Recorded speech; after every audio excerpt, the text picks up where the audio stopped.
What if I told you that the single biggest event in One Piece history, the God Valley incident, is not just a battle but the foundation of everything we know about the world? I'm talking about Garp's legendary title, Rox D. Zebek's terrifying dream, Shanks' mysterious heritage, the Buccaneer bloodline, even the balance between pirates, marines, and the celestial dragons, all of it.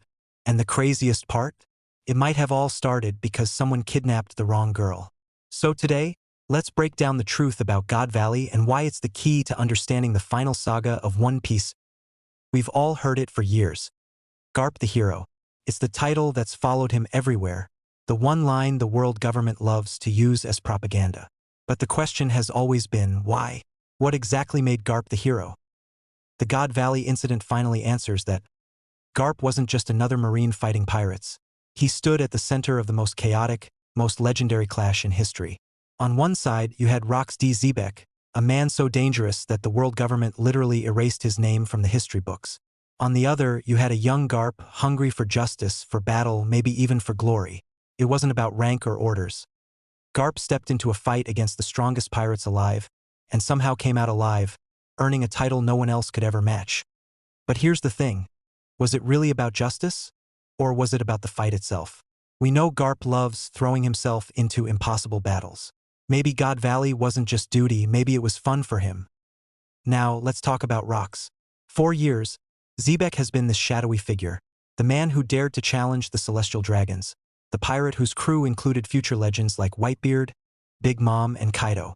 But the latest revelations go deeper. Zebek's ties to the Buccaneers changes everything. We already know from Kuma's story that the Buccaneers are more than just another tribe. They carry secrets about the Void Century, about Joy Boy, about the Will of D. And now we find out that Rox himself might have been connected to them. Think about what that means. The Buccaneers have always been persecuted because of their knowledge. If Rox inherited that knowledge, or if he was using the Buccaneer bloodline for his own ambitions, then his entire plan wasn't just to rule the seas. It might have been to destroy the celestial dragons and rewrite the world itself.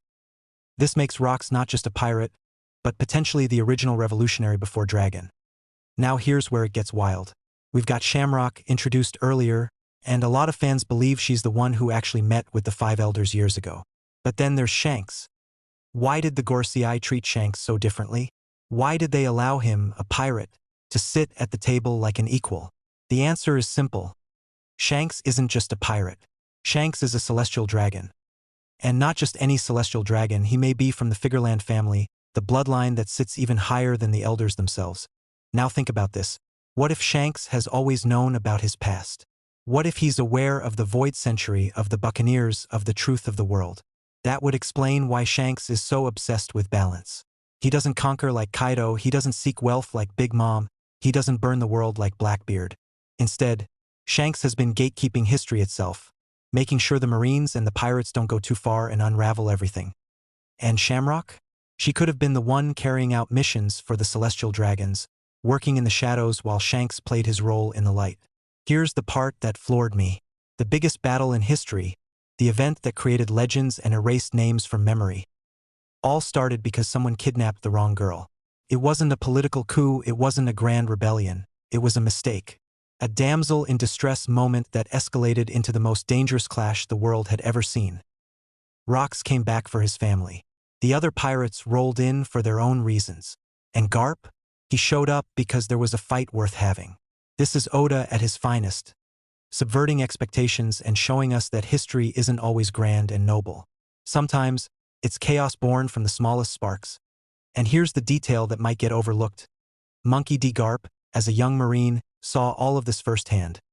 The corruption of the celestial dragons, the terror of Rox, the lengths the world government would go to cover up the truth. Now think about Garp's son, Dragon. What if the seeds of the Revolutionary Army were planted right here in God Valley? Maybe Dragon grew up hearing about that day, hearing about the atrocities committed by the world nobles, hearing about how justice was never real. The Revolutionary Army wasn't born out of nowhere. It could be the direct legacy of what happened on God Valley, the day when Garp fought for justice, but also saw the truth of the world. So let's put it all together. The God Valley incident gave us Garp's legend. It revealed the threat of Rox D. Zebek and his ties to the Buccaneers. It tied Shanks to the celestial dragons and showed us why he guards balance so carefully. It planted the seeds for Dragon's revolution. And it all happened because of one small spark, a girl being kidnapped. This isn't just another flashback. This is the origin story of the One Piece world. Every path, the Yonko, the Marines, the revolutionaries, the will of D, all roads lead back to God Valley. So the real question is, when Oda finally gives us the full truth, what else will we learn about that day? Was Rocks truly the villain? Or was he just another D? Fighting against the system? Drop your theories in the comments. Do you think Shanks has been hiding the Void Century truth this whole time? And was Garp really a hero? Or just a man who loved the thrill of the fight? Make sure you like, subscribe, and hit that bell so you don't miss the next deep dive into the final saga of One Piece.